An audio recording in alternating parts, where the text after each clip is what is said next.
شما إسرائيل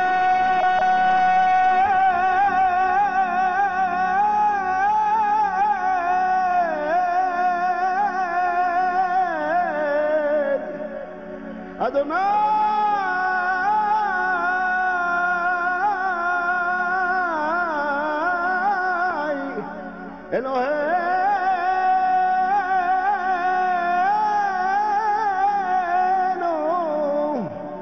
أدوناي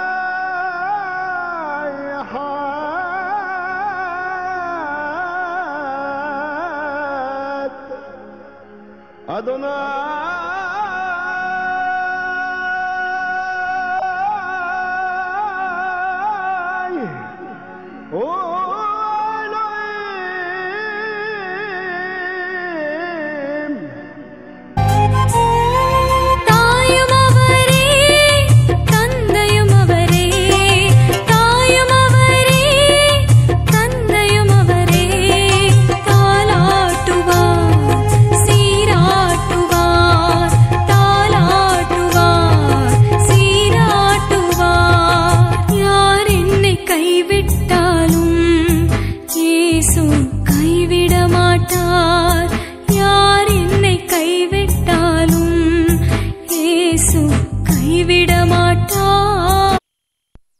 கர்த்தருடைய பரிசுத்த நாமம் மகிமைப்படுவதாக.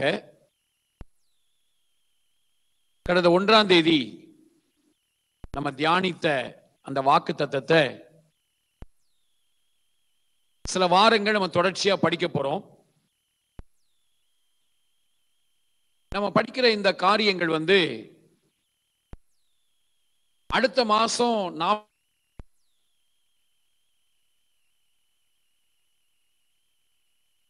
நம்ம கற்றுக்கொள்ள போகிறதான காரியங்களுக்கு இது ஒரு முன்னுரையான காரியங்களாக இருக்க போகிறது. நவம்பர் மாசத்துல ஐ திங்க் ஒரு 2வது வாரத்திலிருந்து டிசம்பர் 20ஆம் தேதிக்குள்ள முடிகிற மாதிரி தினமும் 40 நாட்கள்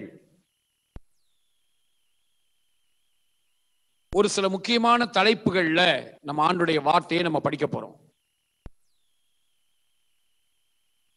என்ன படிக்க போறோம் அப்படின்னா, பரம தகப்பன் அப்படிங்கிற தலைப்புல பாடங்களை படிப்போம்.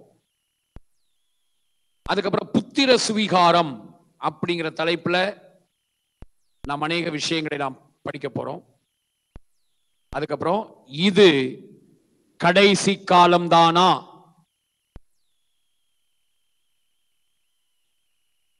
இந்த 3 விஷயத்தை நம்ம படிக்க போறோம். சரிங்களா? அதனால நீங்க திறந்த இருதயத்தோட ஜெபத்தோடு அந்த வேத பாடத்துல பங்கெடுக்கும்படியாக அன்பாய் கேட்கிறேன். அங்க நம்ம எடுக்க போற அந்த விஷயங்கள் உங்களுக்கு புரியணும்னா, இந்த ஞாயிற்றுக்கிழமை நம்ம முன்னுரையா படிக்க போற இந்த காரியங்கள் உங்களுக்கு புரியணும். இது புரிஞ்சாதான் அது புரியும். சரிங்களா? அதனால நம்ம அந்த விதமாக நம்ம படிக்க போறோம். ஓகே, சரி. அப்ப அதுல நம்ம வாக்குத்தத்தமாக படித்த வசனம் என்னன்னா 2 கொரிந்தியர் 6ஆம் அதிகாரம் 18ஆம் வசனம். மைக்ல வாசிருங்க.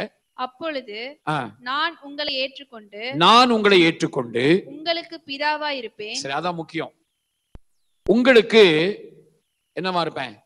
பிதாவா இருப்பேன் அப்படின்னு ஆண்டவர் சொல்றாரு. அப்பாவா இருப்பேன். நம்ம தியானித்த வாக்குத்தத்தம் என்ன அப்படின்னா, ஆண்டவர் சொல்றாரு நான் உங்களுக்கு அப்பாவா இருப்பேன். நம்ம ஏற்கனவே கிருபையை பத்தி படிச்சுட்டு இருக்கோம். இது முடிஞ்சதுக்கு அப்புறம் திரும்ப அது கண்டினியூ ஆகும். அதை நான் முடிக்கல, இன்னும் பாதியை கூட அதுல தாண்டல. நம்ம இந்த அப்பாவை பற்றி எல்லாம் படிக்கிறதெல்லாம் முடிஞ்சதுக்கு அப்புறம் அது கண்டினியூ ஆகும். அந்த 40 நாட்கள் நம்ம படிக்க போற அந்த பாடம் ஞாயிற்றுக்கிழமை செய்தியும் அதனுடைய தொடர்ச்சியாகவே இருக்கும் அந்த நாட்கள்ல. சரிங்களா? சோ எல்லா நாட்களும் சனிக்கிழமை வரைக்கும் ஈவினிங்ஸ்ல நடக்கும். சண்டே காலை ஆராதனையிலையும் அதனுடைய தொடர்ச்சியான செய்தி தான் அந்த நாட்கள்ல ஆராதனையிலும் கொடுக்கப்படும். சரி, அப்போ நம்ம இங்க படிக்கிறோம். அவர் நமக்கு யாரு? என்ன சொல்றாரு? நான் உங்களுக்கு எப்படி இருப்பேன்னு சொல்றாரு. அப்பாவா இருப்பேன். அவரே வாயை திறந்து சொன்னதை பவுல் எழுதுறார். நான் உங்களுக்கு பிதாவா இருப்பேன், நான் அவர்களை ஏற்றுக்கொண்டு நான் அவர்களுக்கு பிதாவா இருப்பேன் அப்படின்னு சொல்றத பார்க்கிறோம். எரேமியா 31ஆம் அதிகாரத்துல 9வது வசனத்தை படிக்கும் போது வாசிங்க. எரேமியா 31:9. அழுகையோடும் விண்ணப்பங்களோடும் வருவார்கள், அவர்களை வழி நடத்துவேன், அவர்களை தண்ணீர் உள்ள நதிகள் அண்டைக்கு இடராத செம்மையான வழியிலே நடக்க பண்ணுவேன். இஸ்ரவேலுக்கு நான் பிதாவா இருக்கிறேன், எப்ராயிம் என் சேஷபுத்திரனா இருக்கிறான். இஸ்ராயேலுக்கு நான் எப்படி இருக்கேன்? பிதாவா இருக்கிறேன் அப்படின்னு சொல்றார். ஆண்டவருக்கு நான் இஸ்ராயேலுக்கு நான் அப்பாவா இருக்கேன் அப்படின்னு சொல்றதை நம்ம பார்க்கிறோம். இஸ்ராயேலுக்கு நான் அப்பாவா இருப்பேன் அப்படின்னு சொல்லுகிறார். So brothers and sisters, நிறைய நேரங்கள்ல ஆமா நாங்கெல்லாம் அவர் அப்பாவா தான் பார்க்கிறோம், ஏசப்பா அப்படிதான் கூப்பிடுறோம். என்ன இதுல அப்பா அப்படின்னு என்ன சொல்லிட போறீங்க அப்படின்னு நீங்க நினைப்பீங்கன்னா, அப்படி நீங்க நினைக்கிறதே ஆண்டவர் உங்களுக்கு சொல்லி கொடுக்க நினைக்கிற காரியங்களுக்கு தடைக்கல்லாக மாறிடும். பைபிள்ல போட்டிருக்கு, தான் ஏதாகிலும் ஒன்றை அறிந்தவன் என்று எண்ணினால் அவன் எதையுமே அறிய வேண்டிய பிரகாரமா என்ன செய்யல? அறியல. சரிங்களா? அதனால நம்ம ஆண்டவரை அப்பாவா அறிகிறதெல்லாம் போதாது. நீங்க அப்பான்னு கூப்பிடுறீங்கிறதுனாலதான் நான் அவரை அப்பாவா அறிஞ்சிட்டேன் அப்படின்னா அர்த்தம் கிடையாது. எல்லாரும் தான் நீங்க அப்பா அப்பான்னு கூப்பிடுறாங்க. ஆண்டவர் அப்பா, ஏசப்பா ஏசப்பா அப்படின்னு சொல்றாங்க. ஆனா ஏசப்பா ஏசப்பான்னு கூப்பிடுறவங்களுக்கு பிதாவை பத்தி எல்லாம் தெரியுமானா தெரியாது. சார் பிதாவை பத்தி தெரியுமா சார்? ஐயோ குழப்பாதீங்க, எனக்கு இயேசுவை ரொம்ப பிடிக்குங்க, குழப்பாதீங்க. ஒரு மெசேஜ்ல அதிகமா பிதா பிதான்னு சொல்லி பேசிட்டாலே, நம்ம குளோரி சிஸ்டர் ஒரு முறை ஒருத்தர் மெசேஜ்ல பிதா ஃபாதர் இயேசு கிறிஸ்து வெளிப்படுத்துற பிதான்னு சொன்னோன்னா அவங்க கேக்குறாங்க, இவர் என்ன யெகோவாக்காரா? என்ன காரு? யெகோவாக்காரா? என்ன நம்ம மைண்ட் என்ன இருக்கு? யெகோவாவின் சாட்சிகள் தான் என்ன செய்வாங்க? பிதா பிதான்னு சொல்லுவாங்க அப்படின்னு. அப்புறம் தெளிவடைஞ்சிட்டாங்க. ஓகே சரி. அப்போ ஏன்னா நமக்கு ஏசப்பா ஏசப்பா அப்படின்னு கூப்பிடுறோம், தப்பு இல்லை. ஏசப்பாவை நீங்க அப்பான்னு கூப்பிடலாம், அவரை நீங்க அம்மான்னு சொல்லலாம், அவர் என்ன அவரை உரிமையோட நம்ம எப்படி வேணாலும் கூப்பிடலாம். ஆனா இயேசு நமக்கு கடவுளை பிதா அப்படின்னு நமக்கு காமிச்சிருக்கார். பைபிள்ல எபேசியர் 1ஆம் அதிகாரம் 3ஆம் வசனத்துல பவுல் எழுதும்போது அப்படியே டைரக்டா எழுதுறாரு பாருங்களேன். கர்த்தராகி இயேசு கிறிஸ்துவே பிதான்னு சொல்லாம ரெண்டை அழகா பிரிச்சு காட்டுறாரு. கர்த்தராகி இயேசு கிறிஸ்துவின் பிதா. படிங்க எபேசியர் 1ஆம் அதிகாரம் நம்முடைய 3ஆம் வசனம். கர்த்தராகிய இயேசு கிறிஸ்துவின் பிதாவாகிய தேவனுக்கு ஸ்தோத்திரம். ஸ்தோத்திரம். அவர் கிறிஸ்துவுக்குள் உன்னதங்களிலே ஆவிக்குரிய சகல ஆசீர்வாதத்தினாலும் நம்மை ஆசீர்வதித்திருக்கிறார். கர்த்தராகிய இயேசு கிறிஸ்துவின் பிதா அப்படிங்கிற ஒரு அற்புதமான வார்த்தையை சொல்லி, இயேசு கிறிஸ்து என்கிற ஒருவர் இருக்கிறார், அந்த இயேசு கிறிஸ்துவுக்கு பிதான்னு ஒருத்தர் இருக்கிறாரு, அந்த பிதாதான் நம்மளை கிறிஸ்துவுக்குள்ள உன்னதங்கள்ல ஆவிக்குரிய சகல ஆசீர்வாதத்தினாலும் நம்மளை ஆசீர்வதிச்சிருக்கிறாரு. அந்த பிதாவை நம்ம அறியணும். அவர் தான் சொல்றாரு, நான் உங்களை ஏற்றுக்கொண்டு நான் அவர்களுக்கு பிதாவாய் இருப்பேன், இஸ்ராயேலுக்கு நான் பிதாவாய் இருப்பேன்னு சொல்றார். கவனிங்க, பழைய ஏற்பாட்டுல கடவுளை பிதா அப்படின்னு சொல்ற இடங்களை நீங்க பாத்தீங்கன்னா ஏறக்குறைய ஒரு 15 இடத்துல தான் இருக்கும். பழைய ஏற்பாட்டுல ஒரு 15 இடங்கள்ல தான் கடவுளை பிதா அப்படின்னு சொல்ற பகுதிகளை நீங்க பார்க்க முடியும். அதுவும் யாரும் தனிப்பட்ட விதத்துல என் பிதா அப்படின்னு சொல்ல முடியாது, சொல்ல மாட்டாங்க. அவங்களுக்கு கடவுள்னாவே பயம். அங்க எப்படி இருக்குன்னா, இஸ்ராயேலுக்கு பிதா, ஒரு தேசத்துக்கு பிதா, நான் ஜனங்களுக்கு பிதாவா இருப்பேன் அப்படின்னு தான் சொல்லப்பட்டிருக்கு. ஆனா புதிய ஏற்பாட்டுக்கு வரும்போது 4 சுவிசேஷங்கள்ல மட்டும், மத்தேயு, மார்க்கு, லூக்கா, யோவான், இந்த 4 சுவிசேஷங்கள்ல மட்டும் நம்முடைய ஆண்டவராகிய இயேசு யெஷுவா என் பிதா, அவர்தான் உங்கள் பிதா இப்படின்னு பிதா பிதா பிதான்னு சொல்றத ஏறக்குறைய 279 முறை இருக்கிறத நம்ம பார்க்க முடியும். சந்தோஷமா ராமன் சொல்லுங்க. பழைய ஏற்பாட்டுல ஆண்டவருக்கு அடிப்படையா 7 நாமங்கள் இருக்குங்க. எத்தனை நாமங்கள்? இது இல்லாம நிறைய இருக்கு. அடிப்படையா 7 நாமங்கள், 7-8 நாமங்கள் வருது. யெகோவா ஈரே, எல்லாவற்றையும் பார்த்து கொள்ளுகிறவர். அதுக்கு சரியான அர்த்தம் வந்து எல்லாவற்றையும் ஆயத்தப்படுத்தி பார்த்து கொள்ளுகிறவர். அப்புறம் யெகோவா நிசி, கர்த்தர் என் ஜெயக்கொடியா இருக்கிறார். அடுத்தது யெகோவா ராஃபா, கர்த்தர் சுகம் கொடுக்கிறவர், சுகமாக்குகிறவர். அப்புறம் யெகோவா ஷா, கர்த்தர் கூடவே இருக்கிறவர். அதுக்கப்புறம் யெகோவா ஷாலோம், யெகோவா ஷாலோம், சமாதானம், சமாதானம் கொடுக்கிற கர்த்தர். அடுத்தது யெகோவா ரோயி, மெய்ப்பராயிருக்கிற கர்த்தர். அடுத்தது யெகோவா சிக்கேனோ, என்னுடைய நீதியாயிருக்கிற கர்த்தர். இப்படி நிறைய நாமங்கள் இருக்கு. இது இல்லாம எல் ஷடாய், சர்வ வல்லவர்னு ஒரு மீனிங் இருக்கு. தாயை போன்ற அன்புடையவர், தாயின் அன்பை உடையவர்ங்கிற மீனிங் இருக்கு அதுக்கு, எல் ஷடாய். இப்படி எல்லாம் நம்ம பார்க்கிறோம்.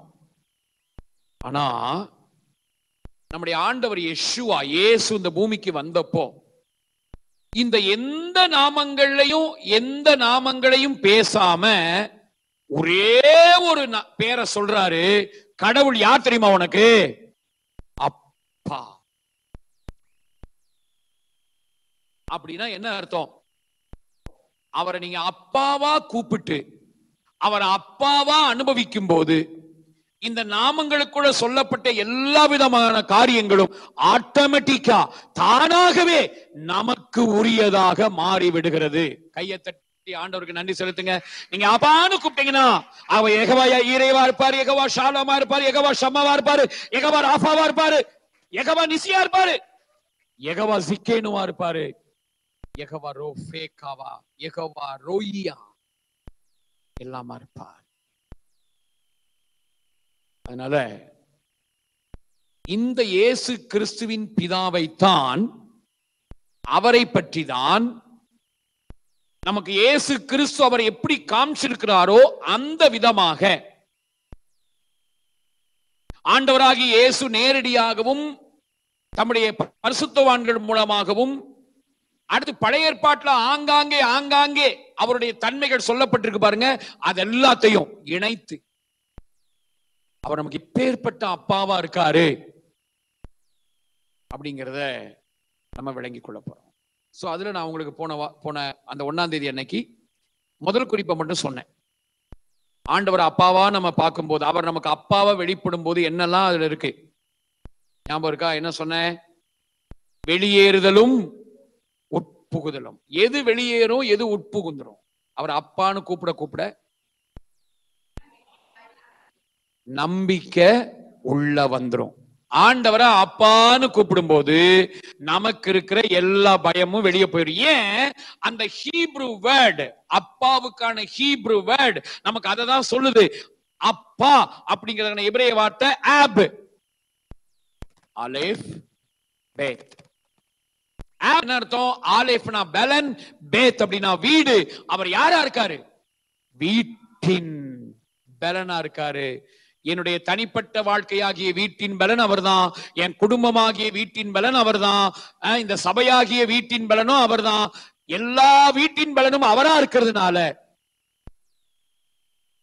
எதை நினைச்சும் பயப்பட வேண்டிய அவசியம் இல்லை. பயம் வெளியே போகுது, நம்பிக்கை உள்ள வருது. ஆமென். சந்தோஷமா ஆமென் சொல்லுங்க. உங்களை பாவம் மிரட்டினாலும் சரி, மரண பயம் மிரட்டினாலும் சரி, போடா எங்க அப்பா இருக்காருடா அப்படின்னு நம்ம தைரியமா சொல்ல முடியும். யாரா நீ? போ போ போ, அட்ரஸ் மாதிரி வந்துட்டு போடா போடா, தைரியமா சொல்ல முடியும். தைரியமா சொல்ல முடியுங்க. ரோமர் 8:15, ரோமர் 8:15 இதான் நம்ம படிக்கிறோம். வாசிக்கமா. ரோமர் 8. அந்தபடி திரும்பவும் பயப்படுகிறதற்கு நீங்கள் அடிமைத்தனத்தின் ஆவியை பெறாமல் அப்பா பிதாவே என்று கூப்பிட பண்ணுகிற புத்திர சுவிகாரத்தின் ஆவியை பெற்றீர்கள். பயப்படுகிறதுக்கு அடிமைத்தனத்தின் ஆவியை பெறலையா, அப்பா பிதாவே என்று கூப்பிடப்படுகிற புத்திர சுவிகாரத்தின் ஆவியை பெற்றிருக்கிறதுனால நம்ம எதை நினைச்சும் பயப்பட வேண்டிய அவசியம் இல்ல இல்ல. தேங்க்யூ அப்பா. பாவ அலை நடுவே பகல் இரவாய் போனாலும் பதறாமல் அப்பாவை பார், உன் படகினில் தூங்குகிறார். பாவ நடுவே கடல் இரவாய் பதறாமல் அப்பாவை பார், படகினில் தூங்குகிறார். இறையாதே என்றவரிடம் இரையாகும் உன் பாவம் பாவத்தை கீழாக்குவார், உன்னையோ மேலாக்குவார். இரையாதே என்றவரிடம் இரையாகும் உன் பாவம் பாவத்தை கீழாக்குவார், உன்னையோ மேலாக்குவார், உன்னையோ மேலாக்குவார். மரண பயத்தினால் மணிக்கணக்காய் வாழ்ந்தாலும் மறவாத நேசத்தை பார், உன்னில் நினைவாக இருக்கின்றார். மரண பயத்தினால் மணிக்கணக்காய் வாழ்ந்தாலும் மறவாமல் நேசத்தை பார், நினைவாக இருக்கின்றார். வலியது நேசமே மரணமே, மரணத்தை தோற்கடித்தார் நேசகுமாரன் அவரே.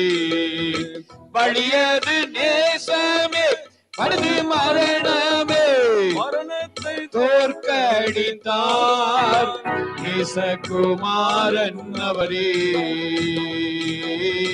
நேசகுமாரன் அவரே. சோ அவர் அப்பாவா அனுபவிக்க அனுபவிக்க பயம் வெளியே போயிரும், நம்பிக்கை உள்ள வந்துரும். சரி, ரெண்டாவதா நம்ம ஒரு குறிப்பை நம்ம பார்க்கணும். என்ன சொன்னேன்? உறவும் உத்தரவாதம். சரி, நான் பார்த்து ஒரு கேள்வி கேட்கிறேன். பைபிள்ல ஒரு வசனத்துல எபிரேய வார்த்தை கிரேக்க வார்த்தை ரெண்டும் சேர்ந்து ஒரு இடத்துல வரும்.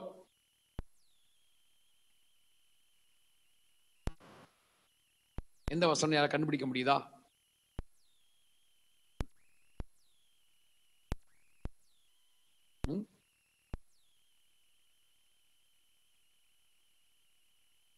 அதுல ஹீப்ரு வேர்டும் இருக்கும், கிரீக் வேர்டும் இருக்கும். அதெல்லாம் ஹீப்ரு வேர்டு.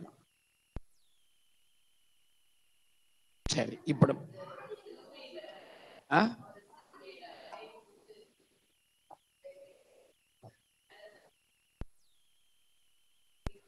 இல்ல அது கிரீக்லயும் அராமிக்ல கிரேக்க மொழியில லத்தீன்லாம் அது எழுதியிருக்காங்க. சரி, இப்ப நம்ம படிச்ச வசனம் தான் ரோமர் 8 அந்த 15 இருக்கு இல்லையா? அது நீங்க ஒரிஜினல்ல போய் பாத்தீங்கன்னா அதாங்க ரெண்டாவும் சொல்லியிருக்கு. படிங்கம்மா, ரோமர் 8:15. அந்தபடி திரும்பவும் பயப்படுகிறதற்கு நீங்கள் அடிமைத்தனத்தின் ஆவியை பெறாமல் அப்பா, அந்த அப்பான்னு இருக்குல்ல, அங்க ஹீப்ரு வேர்ட் இருக்கும், ஆப். சரியா? அப்பா. அப்புறம் அப்பா பிதாவே. அந்த பிதாவே இருக்குல்ல, அங்க Greek word pater, PATER, pater அப்படின்னு இருக்கும். இந்த கிரீக் வேர்ட் பேட்டர் தான் அப்படியே இங்கிலீஷ்ல வரும்போது என்னவாயிருச்சு? பேட்டர் ஃபாதர் ஆயிடுச்சு. ஓகேங்களா? சோ இதுக்கு ஒரு வேத பண்டிதர் ரொம்ப அழகா விளக்கம் கொடுக்கிறார். ஹீப்ரூல ஆப், அப்புறம் கிரீக்ல பேட்டர். இந்த ஆப் அப்படிங்கிறது உறவை குறிக்கிற வார்த்தை. பேட்டர் அப்படிங்கிறது அவர் நம்ம மேல எடுத்துக்கிற உத்தரவாதத்தை, பொறுப்பை குறிக்கிற வார்த்தை. சோ நீங்க ஆண்டவரை, நீங்களும் நானும் அவரை அப்பான்னு கூப்பிடும் போது ரெண்டு காரியத்தை அவர் நமக்குள்ள செய்யறார். அவர் நம்ம அப்பான்னு அவர் அனுபவிக்கும் போது ரெண்டு காரியத்தை செய்யறார். ஒண்ணு, அவர் நம்மோடு உறவாடுகிறார். இரண்டாவது, நமக்காக உத்தரம் பண்றார். ரெண்டையும் செய்யறார். இந்த ஆப் அப்படின்னு சொல்லும் போது, அப்பா அப்படின்னு சொல்லும் போது என்ன அர்த்தம்னா, அவரை நீங்க கொஞ்சலாம், நீங்களும் நானும் அவரை கொஞ்ச முடியும். அவரும் நம்மளை கொஞ்சுவாரு. நீங்களும் நானும் அவர்கிட்ட பேச முடியும். அவரும் நம்மகிட்ட பேசுவாரு. நம்ம அவர் தோள் மேல ஏறி உட்கார முடியும். அவர் நம்மளை சுமப்பாரு. அவர் மார்பில சாய்ந்து கொள்ள முடியும். அவருடைய அன்பை அனுபவிக்க முடியும். நம்ம மனசுல பட்டதெல்லாம் அவர்கிட்ட சொல்ல முடியும் பயப்படாம. இப்ப ஆண்டவரே, எனக்கு அவன் மேல கோபம் வருதுப்பா அப்படின்னா அதை நீங்க சொல்ல முடியும். ஐயோ, கோபம் வருதுன்னு சொன்னா நரகத்துல தள்ளிடுவாரோ அப்படின்னு பயப்பட வேண்டியதில்லை. இருக்கிறத, இருதயத்துல என்ன இருக்கோ இருக்கிறத தைரியமா அவர்கிட்ட கொட்ட முடியும். சோ நம்ம அவரோட பேசலாம், அவரோட பழகலாம், அவர் தோள் மேல ஏறி உட்காரலாம், அவர் மார்பில சாயலாம். அவர் நம்மளை கொஞ்சறதுக்கு அந்த கொஞ்சல் சத்தத்தை கேட்கலாம். கொஞ்சுவார் நம்மள. என் செல்லம் அப்படின்னு சொல்லுவாரா? சொல்லுவாரு. நீதிமொழிகள் 8ல 30 நீதிமொழிகள் 8, நான் அவர் அருகே செல்ல பிள்ளையா இருந்தேன் அப்படின்னா என்ன அர்த்தம்? செல்ல பிள்ளையா இருந்தேன்னு சொன்னான்னா அவர் கொஞ்சம் நான் சொல்லிருப்பாரு. அப்ப இயேசுவை எப்படி நேசிக்கிறாரோ அதே மாதிரி நேசிக்கிறார்னா, இயேசுவை எப்படி என் செல்லம் அப்படின்னு கொஞ்சின மாதிரி நம்மளையும் கொஞ்சுவாரு. கொஞ்சுவார். தாலாட்டுவாரா? ஆமா, தூங்க வைப்பாரு. தாலாட்டுவார், இமேஜர் தாலாட்டுவாரு, தூங்க வைப்பாரு. ஐயா என்று அழைக்கும் அம்மா நீங்க தான், ஏராசான்னு அழைக்கும் அப்பா நீங்க தான். ஐயான்னு அழைக்கும் அம்மா நீங்க தான், ஏராசான்னு அழைக்கும் அப்பா நீங்க தான். செல்ல குட்டினே என்ன வரும் அன்பு, எல்லாமே ரசிக்கும் அன்பு, மெல்ல மெல்ல மெல்ல என்ன தாலாட்டும் அன்பு, மெல்ல மெல்ல மெல்ல என்ன தாலாட்டும் அன்பு. உங்க முகத்தை பார்த்தால் ஆனந்தம், உங்க முகத்தை பார்த்தால் பேரின்பம், உங்க முகத்தை பார்த்தால் சந்தோஷம். ஈஸ்வராஜா ஈஸ்வராஜா ஈஸ்வராஜா.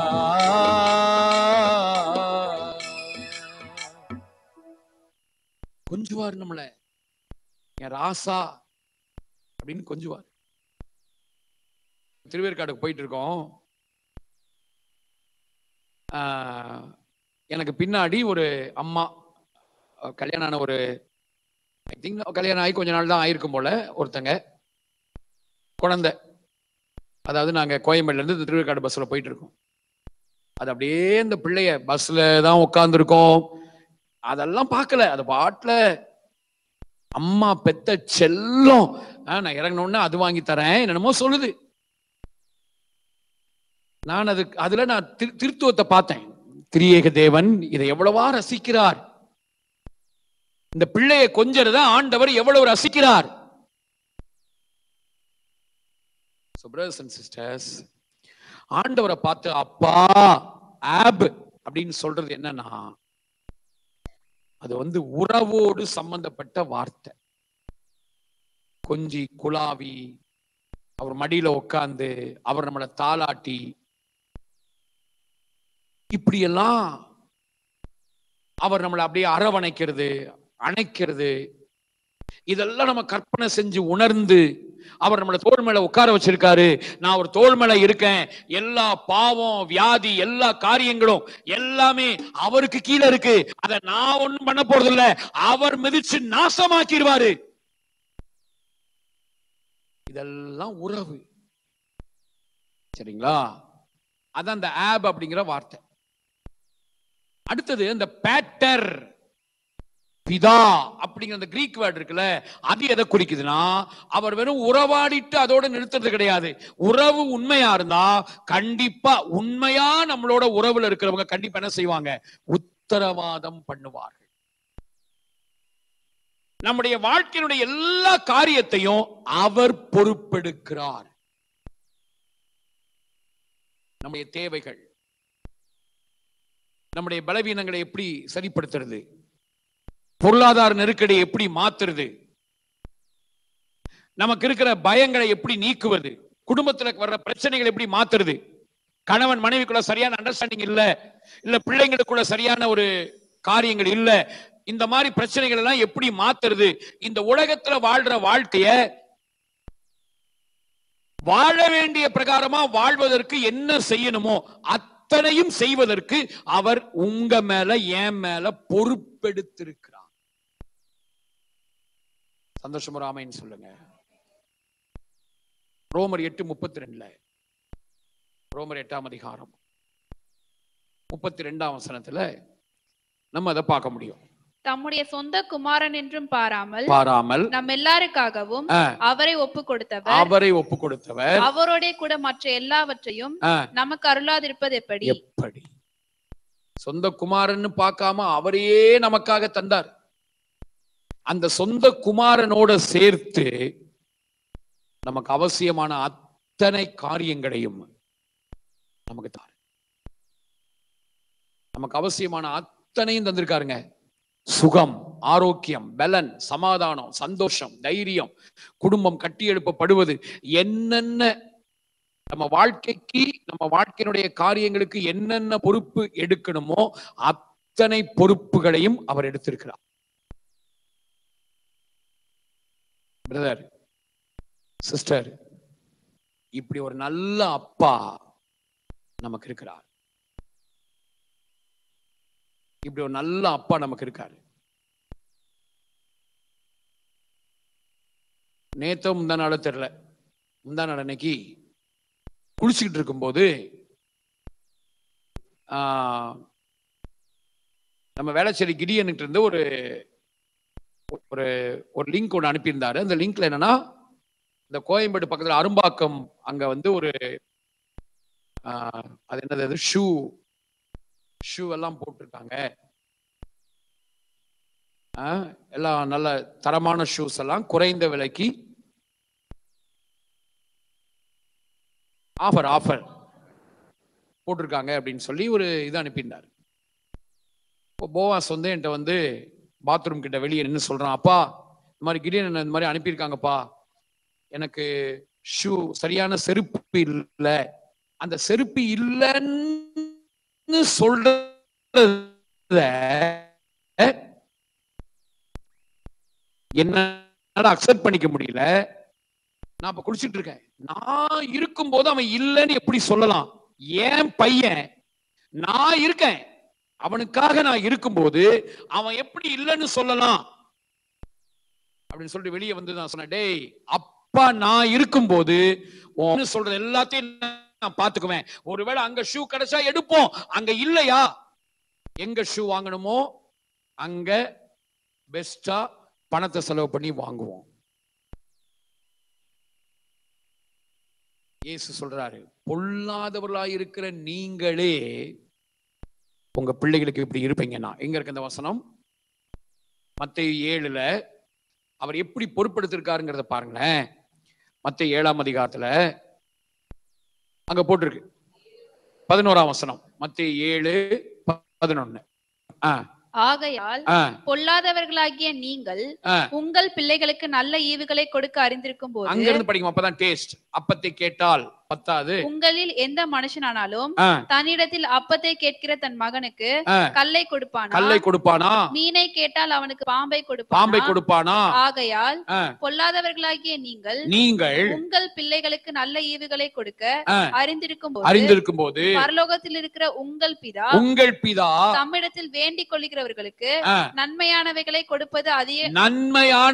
கொடுப்பது நிச்சயம் சொல்ல அதிக நிச்சயம். பக்கத்துல உள்ளவங்களை பார்த்து சொல்லுங்க, அதிக நிச்சயமா சொல்றேன். சொல்லுங்க, சத்தமா சொல்லுங்க, அதிக நிச்சயமா சொல்றேன்.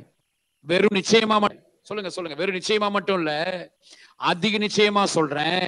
நம்ம அப்பா கண்டிப்பா நமக்கு நன்மையானவைகளை கொடுப்பாரு.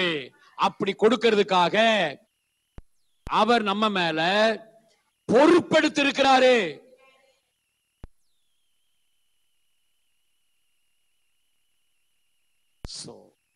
நன்மையானவரை கொடுப்பது அதிக நிச்சயம். சரி, கடைசியா மூணாவது ஒரு மேட்ரு, அப்பாவின் அன்பு வெளிப்படும் விதம் எப்படியெல்லாம் வெளிப்படுது அதை மட்டும் சொல்லிட்டு நான் முடிக்கிறேன். அந்த எரேமியா 31:9 வசனத்துல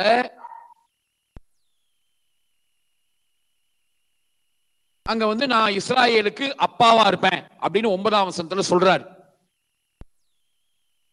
பட் 8வது வசனத்துல பாத்தீங்கன்னா அவருடைய அன்பு, அப்பாவா இருக்கிற அவர் நான் அப்பா அப்பான்னு சொல்லிட்டு போறது இல்ல, அவருடைய அன்பு எப்படி வெளிப்படுது அப்படிங்கறத பார்க்க முடியும். இதோ நான் அவர்களை வடதேசத்திலிருந்து வரப்பண்ணி, அவர்களை வடதேசத்திலிருந்து வரப்பண்ணின்னு இருக்குல்ல, அது எதை குறிக்குதுன்னா நோட் பண்ணிக்கோங்க. நம்பர் 1, கீழான நிலையிலிருந்து மேலான நிலைக்கு வரப்பண்ணுதல். வடதேசம் அப்படிங்கிறது பாபிலோன். பாபிலோன் அப்படின்னா குழப்பம்னு அர்த்தம். அங்க இருந்து குழப்பத்தின் நிலையிலிருந்து எருசலேமுக்கு கொண்டு வர்றார். எருசலேம் என்றால் சமாதானத்தின் தாபரம், ஷலோம்.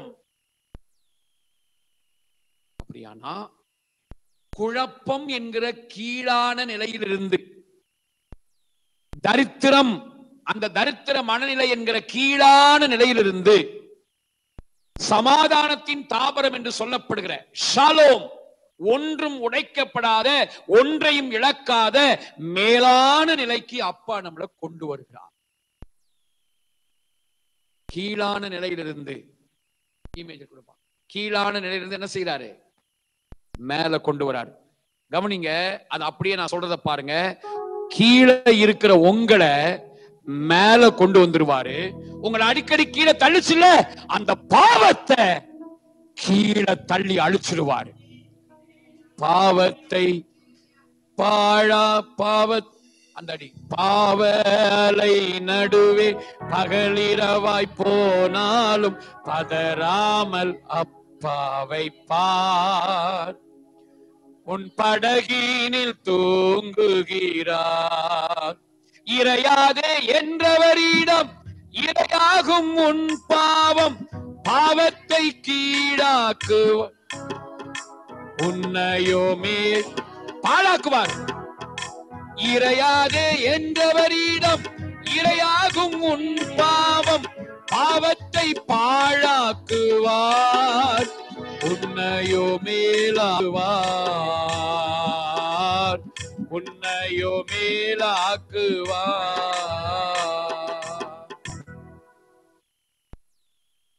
முதல்ல கீழான நிலையிலிருந்து மேலான நிலைக்கு கொண்டு வருவார். பிரதர்ஸ் அண்ட் சிஸ்டர்ஸ், இந்த சபைக்கு வந்திருக்கிற, தூரத்துல கூகுள் மீட்ல கேட்கிற, இனி கேட்க போற உங்க எல்லாருக்கும் நான் சொல்றேன், ஆண்டவரை நீங்க அப்பாவா அனுபவிக்க அனுபவிக்க நம்ம வாழ்க்கை கீழான நிலைமையில இருக்காது, படிப்படியா மேலான நிலைக்கு மாறிடும். சந்தோஷமா ஆமென் சொல்லுங்க.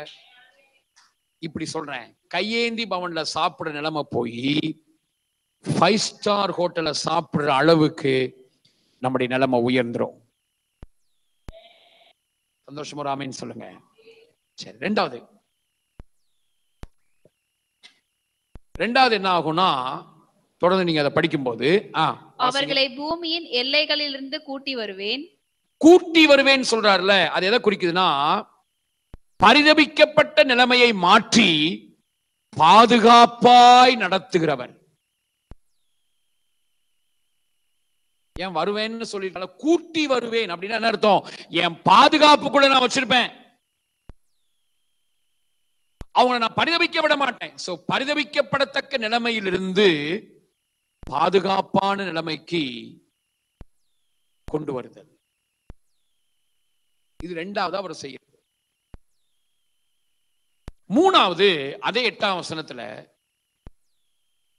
குருடரும் சப்பானிகளும் கர்ப்பவதிகளும் பிள்ளை தாய்ச்சிகளும் கூட அவர்களில் இருப்பார்கள், தள்ளி விடாமல் அள்ளி அணைக்கிறவர். மூணாவது இங்க பாருங்க, மென்ஷன் பண்ணிருக்கு. என்ன மென்ஷன் பண்ணிருக்கு? இப்படி நான் கூட்டிட்டு வரும்போது,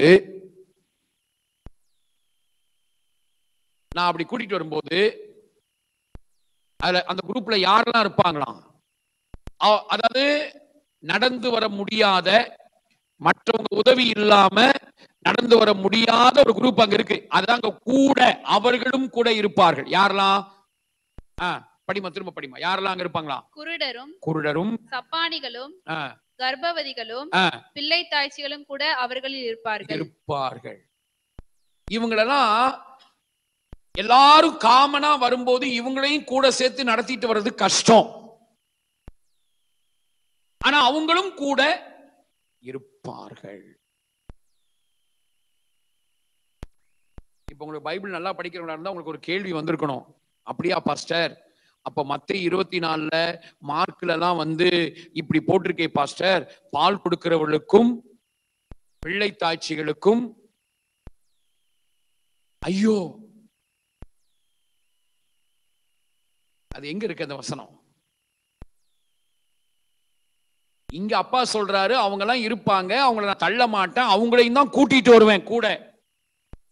அவங்களுக்காக மெதுவா நடக்கணுமா, மெதுவா நடந்து அவங்களை பலப்படுத்தி எல்லா அனுகூலங்களையும் பண்ணி அவங்களையும் நான் கூட்டிட்டு வருவேன்னு சொல்றாரு. ஆனா இயேசு சொல்லும் போது என்ன சொல்றாரு? அந்நாட்களில், அந்த நாளில் பால் கொடுக்கிறவர்களுக்கும் அவங்களுக்கெல்லாம் ஐயோ, அது மாரி காலத்துல சம்பவிக்காம இருக்கிறதுக்கு வேண்டிக்கோங்க அப்படின்னு சொல்லுவார் மத்தேயு 24. இதை வச்சு ஒரு பெரிய உபதேசமே உருவாக்கிட்டாங்க. என்னன்னா, என்ன சொல்லிட்டாங்கன்னா, எத்தனை அவசரம்? 19. அந்நாட்களிலே கர்ப்பவதிகளுக்கும் பால் கொடுக்கிறவர்களுக்கும் ஐயோ. கர்ப்பவதிகளுக்கும், அதாவது பிள்ளையை பெத்தெடுக்கிற அந்த ஸ்டேஜ்ல இருப்பாங்கல்ல கர்ப்பவதிகள், அவங்களுக்கும், பிள்ளையை பெத்து பால் கொடுக்கறாங்கல்ல அவங்களுக்கும் ஐயோ அப்படின்னு சொல்லப்பட்டிருக்கிறதுனால எங்களுக்கு சொல்லி கொடுத்தாங்க, ரகசிய வருகையில, ஜோஷுவா ஐயா கவனிக்கிறீங்களா? ரகசிய வருகையில யார் போக முடியாதான்? கர்ப்பவதியா இருக்காங்கல்ல அவங்களும், பால் கொடுக்கறவங்க என்ன பண்ண முடியாது, ரகசிய வருகையில போக முடியாதுன்னு எங்களுக்கு சொல்லி கொடுத்தாங்க. அதனால என்ன சொன்னாங்கன்னா, நீ கல்யாணம் பண்ணி பிள்ளைங்களை பெத்தெடுக்கணும் அப்படின்னா வருகை நடக்கிறதுக்கு முன்னாடியே அதெல்லாம் நீ பண்ணி முடிச்சிடணும். அதை விட பெஸ்ட் அவர் எப்ப வருவாருன்னு தெரியாதுல்ல. சோ அதை விட பெஸ்ட் என்ன, நீ கல்யாணமே பண்ணிக்காம இருக்கிறது நல்லது. அப்படியே நீ பண்ணிட்டா கூட எவ்வளவு சீக்கிரம் உன் மனைவியோட இருக்கிறதுல இருந்து வெளியே வர்றியோ அவ்வளவு நல்லது. உடனே நான் யோசித்தேன், ஆஹா இப்படியா, அப்படின்னா கண்டிப்பா கல்யாணம் பண்ணிட்டு மனைவியோட ஒரே ஒரு மாசம் மட்டும் இருந்துட்டு அடுத்து சொல்லிடணும், சிஸ்டர் நீ எனக்கு இனிமேல் மனைவி அல்ல சிஸ்டர், நான் உனக்கு இனிமேல் மிஸ்டர், அதனால நீ ஒரு தனி ரூம்ல இருந்துக்கோ, நான் தனி ரூம்ல இருந்துக்கிறேன், இந்த வம்பே வேண்டான்னு பிரதிஷ்டை பண்ணிடணும். நல்ல வேலை கல்யாணத்துக்கு முன்னாடியே சில பரிசுத்தவான்கள்லாம் வந்து எனக்கு தெளிவை கொடுத்து, அடா பாவி அப்படின்னு சொல்லி சில நல்ல பரிசுத்தவான்கள் தெளிவை உண்டாக்குனாங்க. இது ரகசிய வருகையோட சம்பந்தப்பட்ட மேட்ரே கிடையாது, சரியா? இது கிபி 70 தேவாலயம் இடிக்கப்பட போற அந்த நாட்கள்ல அங்கே இருக்கும் பாருங்களேன், ஒரு வசனம் இருக்கும். அந்த நாள் நடக்கும்போது நீங்க மலைக்கு ஓடி போங்கன்னு சொல்லியிருப்பார் இயேசு, சரிங்களா? அதே 24 மத்தேயு 24 இயேசு சொல்லியிருப்பாரு, பாழாக்குற அருவருப்பு இறங்கும் அப்படின்னா சொல்லி அந்த நாட்கள்ல நீங்க என்ன பண்ணுங்க, மலைக்கு ஓடி போங்க அப்படின்னு சொல்லியிருப்பாரு. சோ அப்படி மலைக்கு ஓடி போகாம தேவ ஆலயத்துக்குள்ளேயே நீ இருந்தேனா, ஏன்னா கிபி 70 தேவாலயம் இடிக்கப்படும் போது நிறைய யூதர்கள் என்ன பண்ணிட்டாங்கன்னா தேவாலயத்துக்குள்ளே இருந்துட்டாங்க, சரிங்களா? ஜான் மார்க் அப்படினுடைய பேச்சை கேட்டு அவன் சொன்னான், நான் தான் உங்களை மீட்டெடுக்க வந்திருக்கிற கிறிஸ்து, கண்டிப்பா ஆண்டவர் தேவாலயத்தை இடிக்கிறதுக்கு விடமாட்டார், அதனால என்ன நம்பி நீங்க தைரியமா நீங்க தேவாலயத்துக்குள்ள இருக்கலாம், ஆண்டவர் தேவாலயத்தை இடிக்க விடமாட்டார் அப்படின்னு சொல்லி ஒரு 5000க்கும் மேல நிறைய பேர் தேவாலயத்துக்குள்ள இருந்தாங்க. இந்த இயேசுவை ஏத்துக்கிட்ட யூதர்கள் எல்லாம் என்ன பண்ணாங்கன்னா, அவர் இப்படி சொன்னதுனால அந்த நாள் வரும்போது எல்லாம் என்ன பண்ணிட்டாங்கன்னா அதே இஸ்ரேல் தேசத்துல மலைகள்ல போய் ஒளிஞ்சுக்கிட்டாங்க, மலைக்கு போயிட்டாங்க. ஜோசிபஸ் அப்படிங்கிற வரலாற்று ஆசிரியர், யூத ஆசிரியர் எழுதுறாரு, மலைக்கு போன இயேசுவை ஏற்றுக்கொண்ட யூதர்கள்ல எருசலேமே ரத்த ஆறா ஓடும் போது அவங்க யாருக்கும் எதுவுமே நடக்கல, அவங்க பாதிக்கப்படல, அவங்களுக்கு ஒரு அழிவும் வரல, அவங்கள ஒருத்தர் கூட சாகல. சோ அந்த விதமா மலைக்கு ஓடி போகாம அந்த ஜான் மார்க் அப்படிங்கிற அவனுடைய பேச்சை கேட்டு யாரெல்லாம் தேவாலயத்துக்குள்ள இருக்காங்களோ அவங்கள யார் கையோ, கர்ப்பவதிகளுக்கும் பால் கொடுக்கிறவர்களுக்கும் ஐயோ, எதோட எதை முடிச்சு போட்டுட்டாங்கன்னு பாருங்க பிரதர்.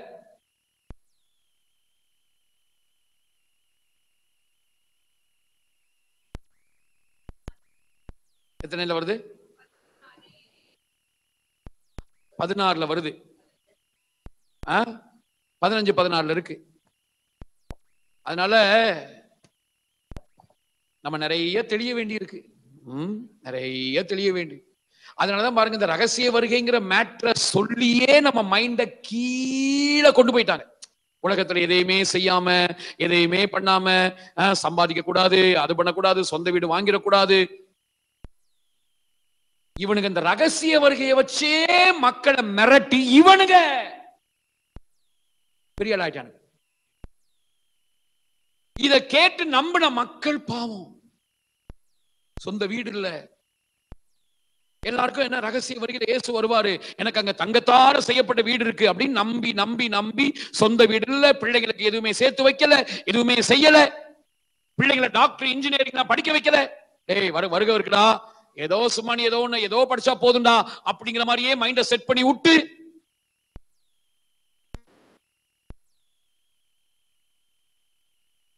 யோசிச்சு பாருங்க. எனக்கு இப்படிதாங்க சொல்லி கொடுத்தாங்க, வருகைக்கு முன்னாடியே நீ பிள்ளை பெக்கணுமா பெத்துரு, ஆனா வருகை எப்ப இருக்குன்னு தெரியாது, அதனால நீ கல்யாணம் பண்ணாம இருக்கிறது ரொம்ப நல்லது. அது எங்க இருக்கு? 16 15 வருது, மலைக்கு ஓடி போங்கன்னு.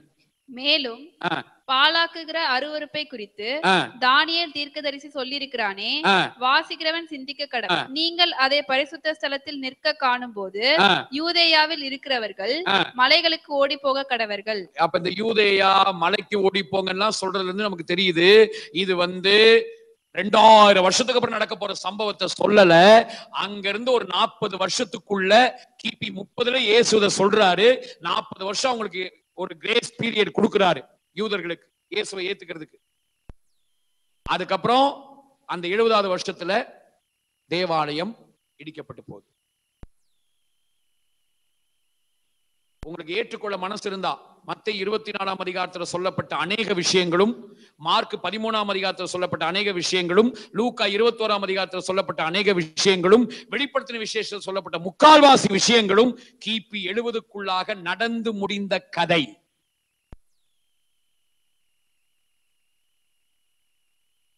எல்லாமே இந்த தேவாலயம், எருசலேம் தேவாலயம் இடிக்கப்பட்டதோட கனெக்ட் ஆகியிருக்கிற மேட்டர்.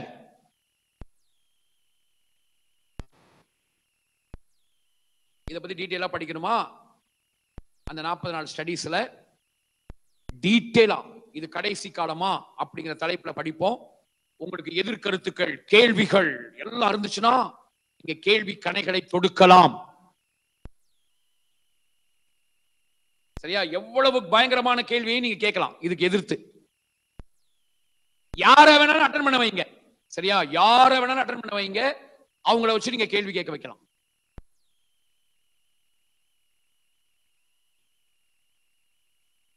பயப்படாதீங்க. ரகசிய வருகை ஒன்று இருந்தா கண்டிப்பா இயேசு நம்மளை யாரையும் கைவிட மாட்டாரு, நம்மளை எடுத்துட்டு போயிடுவார். சரியா? பிள்ளை பிள்ளை பிள்ளை பெக்கிற நிலைமையில இருக்கு, அது அப்படிலாம் பார்த்தனா விட்டுட்டு போக மாட்டாரு.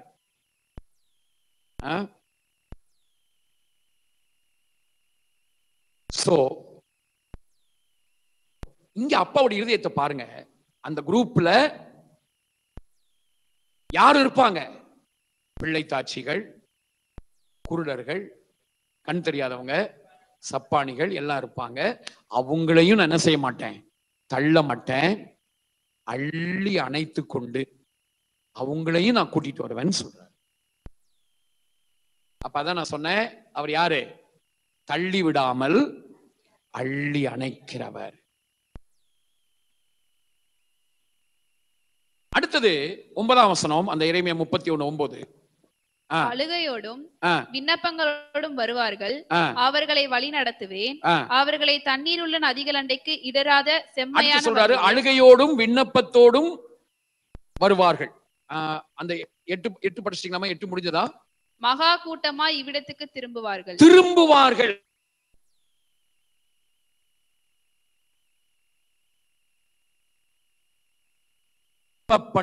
பண்ணுவார்.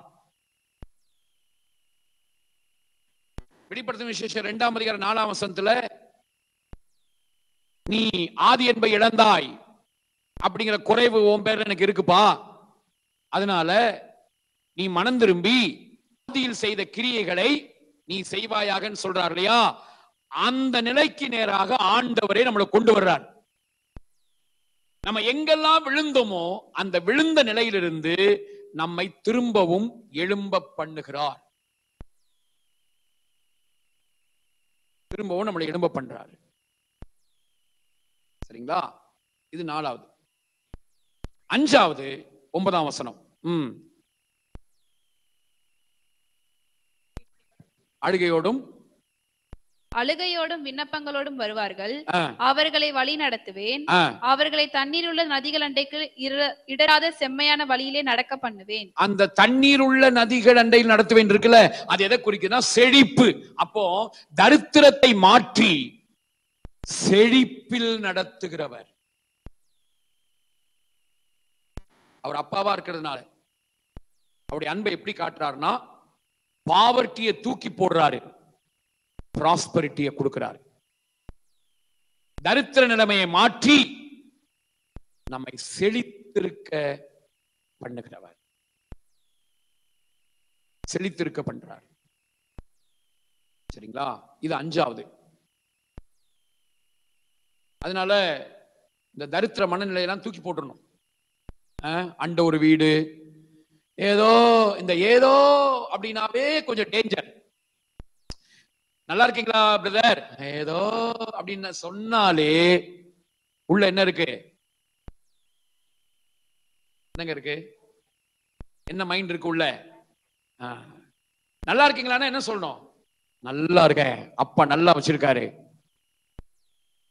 இருக்கிற இந்த சூழ்நிலை எனக்கு மாறிடும்.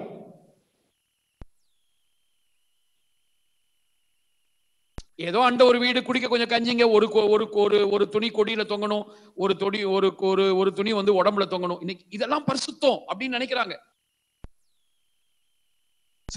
சில பேர் சொல்லுவாங்க, அந்த ஊழியக்காரர் இருக்காரு பாருங்க, ரெண்டே ரெண்டு ட்ரெஸ் தாங்க வச்சிருப்பாரு, ஒரு ட்ரெஸ் கொடியில தொங்குங்க, அடுத்த ட்ரெஸ் அவர் போடுவாருங்க, ரெண்டே ரெண்டு ட்ரெஸ் தாங்க அவர்கிட்ட இருக்கு, அவ்வளவு பரிசுத்தவான்ங்க. எனக்கு தெரியும் அந்த மாதிரி ரெண்டே ரெண்டு ட்ரெஸ்ஸோட வாழ்ந்த எத்தனையோ பரிசுத்தவான்கள், மன்னிக்க முடியாதவங்களா, பகை கசப்பு விரோதத்தை வச்சிருக்கிறவங்களா, எத்தனையோ பேருக்கு முகத்தை திருப்பிட்டு போறவங்களா இருந்திருக்காங்க. ரெண்டே ரெண்டு ட்ரெஸ் வச்சிருக்கிறவனுக்கு எல்லாம் பரலோகம், அவெல்லாம் பரிசுத்தவான்னா பரலோகத்துல. ஏன் தெரியுமா? மனைவியரே என்ன ஆக்கிட்டாரு? சகோதரி ஆக்கிட்டாரு.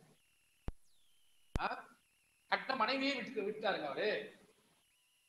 நீ ட்ரெஸ்ஸுக்கு நீ பெருமை பாராட்ட, ரெண்டே ட்ரெஸ். அதனால இதெல்லாம் கிடையாது. ரெண்டு ட்ரெஸ் தான் வச்சிருப்பாங்க, அவங்கவுங்க இஷ்டம். நம்ம அப்பா அப்படி இல்ல, நமக்கு ஒரு ஏராளம் தாராளமா கொடுத்தவன். சோ இந்த தரித்திர மனநிலை நம்மளை விட்டு போகணும். நம்ம அப்பா நமக்கு ஏராளம் தாராளமா கொடுத்து அழகு பார்க்கிறவர் அப்படிங்கிறத நம்பணும். சந்தோஷமா ஆமென் சொல்லுங்க. எதுக்கு செழிப்பை கொடுக்கிறாருன்னா, நம்ம ஏதோ வீடு மேல வீடு கட்டி மாடி மேல மாடி கட்டி சுகபோகமா வாழ்றதுக்கு இல்ல. நமக்கு தேவையான காரியங்களை தருவாரு, நிறையவே தருவாரு. அதை விட அதிகமா ராஜ்யத்தை கட்டணும். தேவ ராஜ்யத்துக்கு அந்த பணங்கள் பயன்படணும், ராஜ்யத்துக்கு அது செலவிடப்படணும். அழிந்து போகிற ஆத்துமாக்கள் ஆண்டவரண்டை வருவதற்கு சுவிசேஷத்துக்காக செலவு செய்யும்படியா நம்மளை நம்பி நிறைய கொடுப்பார். சோ தரித்திர நிலைமையை மாற்றி செழிப்பாக்குறவர். ஆனா என்ன சொல்றேன், சாப்பிடும்போது சாப்பாட நிம்மதியா உட்கார்ந்து ரசிச்சு ருசிச்சு சாப்பிடுங்க. சில பேருக்கு சாப்பிடும் போதே அவங்க மைண்ட்ல ஒரு வசனம் அப்படியே இருக்கும், தொண்டையில கத்தியவை, தொண்டையில கத்தியவை. அது யாருக்கு சொல்லப்பட்டது, அது எந்த கான்டெக்ட் சொல்லப்பட்டது, அதெல்லாம் ஒண்ணுமே தெரியாம மொட்டையா தொண்டையில கத்தியவை அப்படின்னு சாப்பிடுற சாப்பாட கூட நிம்மதியா சாப்பிடாம இருக்கிற நிலைமைகள்லாம் இருக்கு. அதனால அப்பா சொல்றாரு, அந்த மாதிரி தரித்திர மைண்ட் எல்லாம் போட்டோம். ஏதோ ஏதோ பணம் இருக்குங்க, ஏதோ என்னங்க, அதாவது பணம் வந்து உங்களை கண்ட்ரோல் பண்ணுது அப்படின்னாலே அதெல்லாம் தரித்திர மைண்ட் தான். ஒருத்தங்க வந்து 10,000 20,000 50,000 லட்சங்கள் பணம் இருக்கு, ஆனா அவங்கள கண்ட்ரோல் பண்ணுதுனாவே எவ்வளவு பணம் இருந்தாலும் அதுக்கு பேரு தரித்திர மனநிலை. ஆனா பணத்தை நான் கண்ட்ரோல்ல வச்சிருப்பேன். உலகத்துல சொன்னான் கவிஞர் வைரமுத்து சொன்னார், கழுத்து வரைக்கும் காசு இருந்தா அதுதான் உனக்கு என்னது, எஜமானன். கேட்ட சொல்றாங்க பாருங்க. இடுப்பு வரைக்கும் காசு இருந்தா நீதான் அதுக்கு, அப்படி சொன்னாங்கல்ல. ஆனா என்ன தெரியுமா, ஆண்டோடைய அன்பு, அப்பாவுடைய அன்பு உங்களுக்கு புரிஞ்சிருச்சுன்னு வைங்களேன், கழுத்து வரைக்கும் இல்ல, உன் தலைக்கு மேல காசு இருந்தாலும் நீதான் அதுக்கு எஜமானா இருப்ப. அது உனக்கு எஜமானா மாற முடியாது.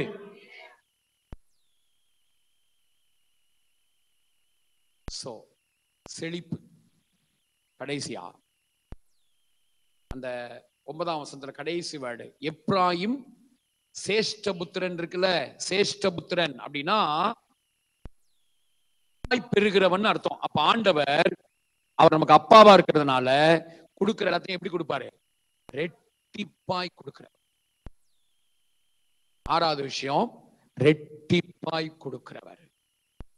இழந்ததெல்லாம் உங்களுக்கு எதெல்லாம் வரணுமோ அத ஒண்ணும் பாதியமா கொடுக்கறது, ரெட்டிப்பா கொடுப்பார். டபுள் போர்ஷன் ரெட்டிப்பா கொடுப்பார்.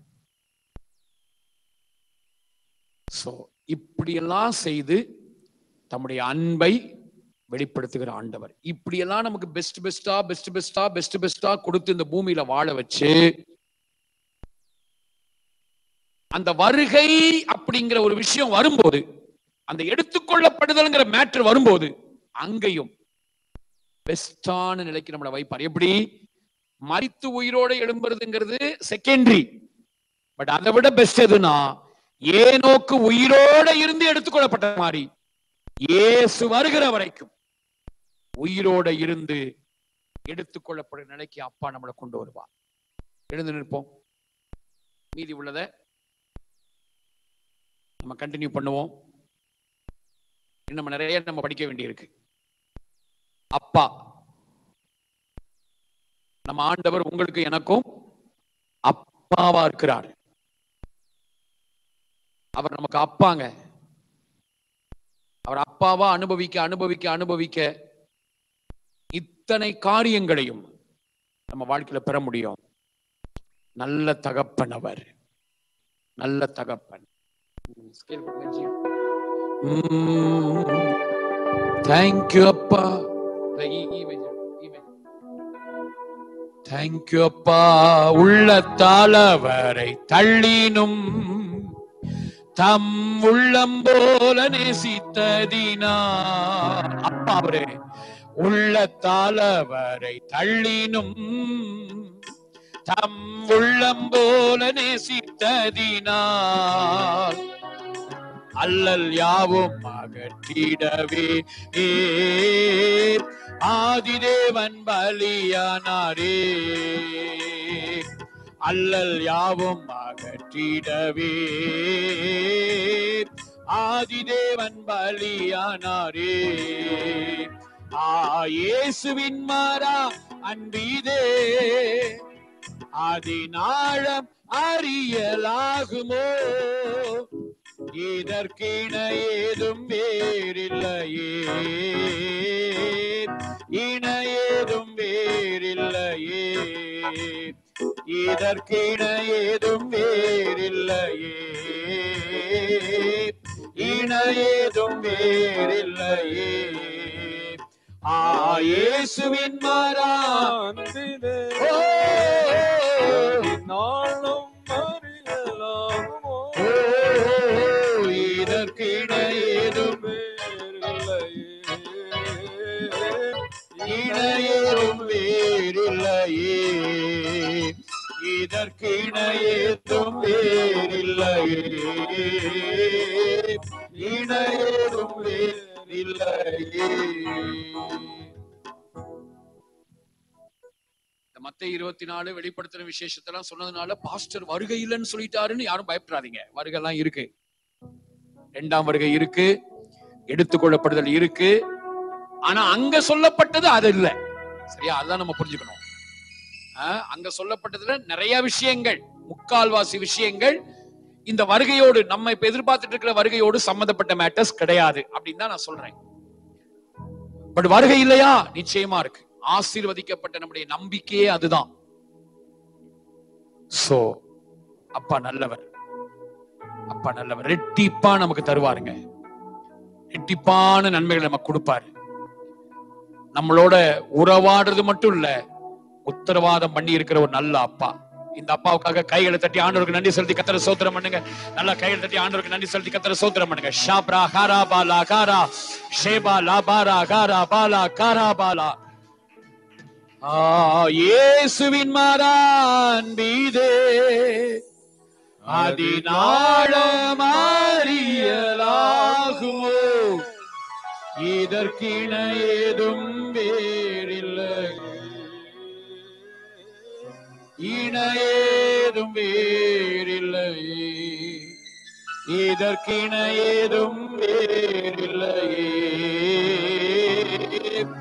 இண ஏதும் வேறில்லையே. தானியேல் 11:32 படிச்சு நம்ம ஜெபித்து முடிக்க போறோம். தானியேல் 11ஆம் அதிகாரம் 11:32 அதனுடைய அந்த கடைசி பகுதி, சரிங்களா? அந்த பிந்தின பகுதி இருக்கு பாருங்க. தங்கள் தேவனை அறிந்தவர்கள், தங்கள் தேவனை அறிந்திருக்கிற ஜனங்கள் திடன் கொண்டு, நம்ம வாழ்க்கையில 2 விஷயம் முக்கியம். ஒண்ணு, நம்ம எப்படி இருக்கணும்? திடன் கொண்டவங்களா இருக்கணும். அதுக்கு ஏற்றபடி செய்யணும். இதெல்லாம் நடக்கணும்னா எது முக்கியம்? தேவனை அறிகிற அறிவு. ஆண்டவரை எப்படி அறிகிறோமோ அந்த அளவுக்கு நம்ம தைரியமா இருப்போம். ஆண்டவரை எப்படி அறிகிறோமோ அந்த அளவுக்கு அதுக்கு ஏற்றபடி செய்வோம். இப்ப எஸ்தர் சகோதரிய படபடன்னு நெஞ்சு படபடன்னு ஆச்சு, இருதயம் படபடன்னு அடிச்சதுன்னு சொல்றாங்கல்ல. அங்க என்ன நடந்துச்சு?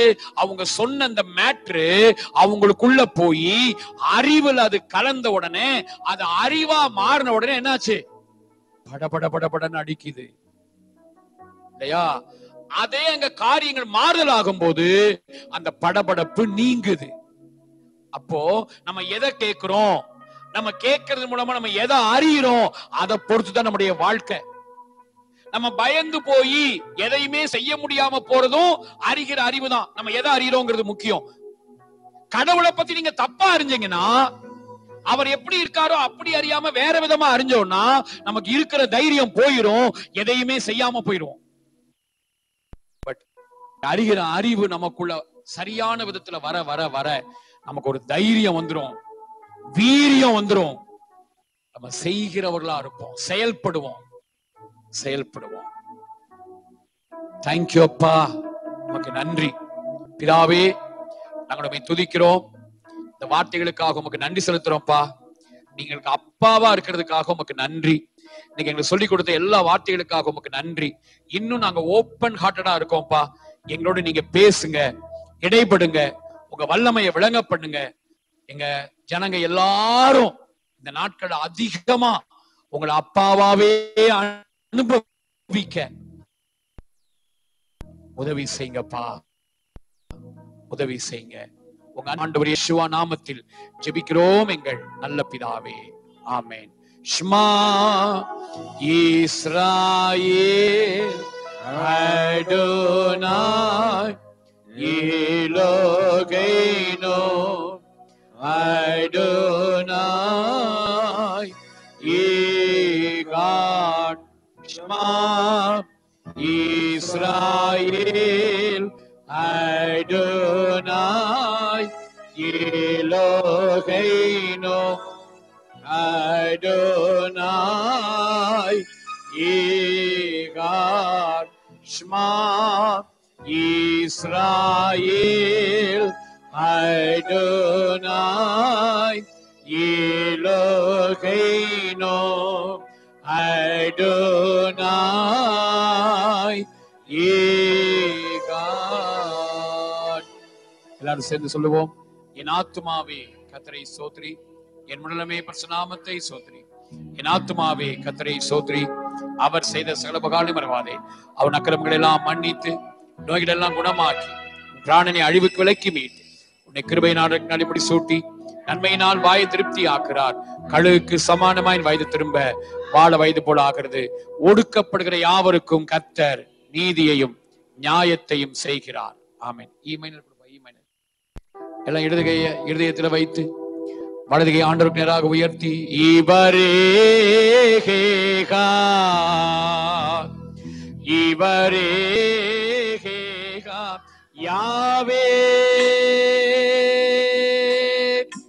இவரேகா இவரேகா யாவே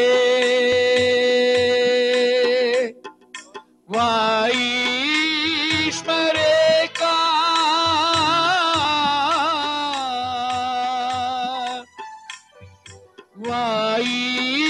வைஷ்மரேகா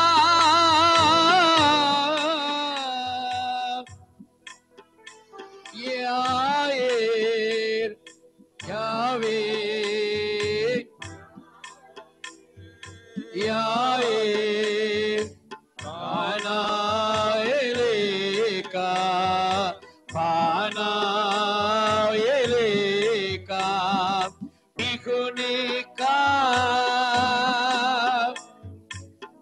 Adoneka Isaiah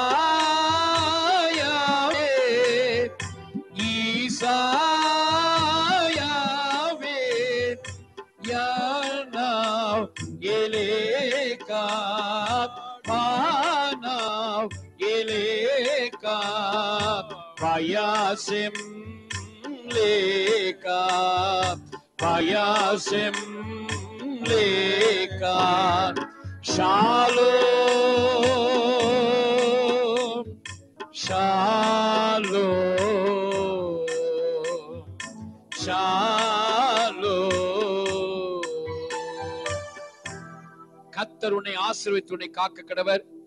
கர்த்தர் தம்முடைய முகத்தின் பிரகாசிக்கும் கிருபையா இருக்க கடவர். கர்த்தர் தம்முடைய முகத்தை உனக்கு பிரசன்னாக்கி உனக்கு சமாதானம் ஷாலோம் கட்டளையிட கடவர்.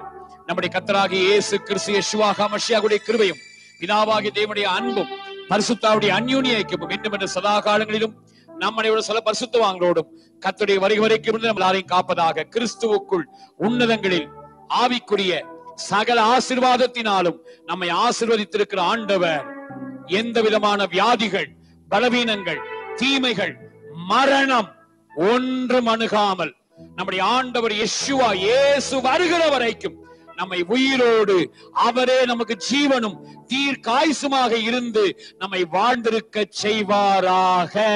எல்லாம் 3 ஆமென் சொல்லுங்க. ஆமென், ஆமென், ஆமென். அல்லேலூயா, அல்லேலூயா, அல்லேலூயா. எல்லாருக்கும் ஷாலோம். அப்பாவா இருக்காரு, அவர் அப்பாவாவே அனுபவிச்சுட்டே நம்ம கடந்து போவோம். கர்த்தர் நம்மை ஆசீர்வதிப்பார். துயருறும் வேளையில் கலங்கிடும் கண்களை துடைத்திடும்